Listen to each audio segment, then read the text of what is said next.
तो गैस मैंने ना मिंत्रा से पार्सल मंगाया हुआ था, तो चलिए मैं फटाफट इसको ओपन करके दिखाती हूँ कि मैंने क्या मंगाया हुआ है। और ये ना बहुत ही ज़्यादा कम प्राइस में, सच बता रही हूँ ये बहुत ही कम प्राइस में, जिसको लेना DM कमेंट PP आप लिख सकते हो। तो चलिए फटाफट से इसको ओपन करके आपको दिखाती हूँ। तो ये देखिए, और इसमें कलर और भी हैं, तो आप अपने हिसाब से कलर ले सकते हो। मेरे को ना पिंक ही ज़्यादा अच्छा लगा था, तो मैंने पिंक ही लिया है।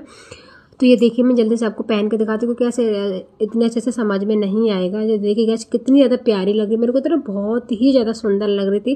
और जब मैं इसको पहन के आई तो मेरी बेटी मेरे को देख के बहुत ज़्यादा खुश हो रही थी। इसके गले पर ना सीक्वेंस वर्क हो रखा, बहुत ही ज़्यादा सुंदर लग रहा, और नीचे भी हो रखा है, बाजू पे भी हो रखा है।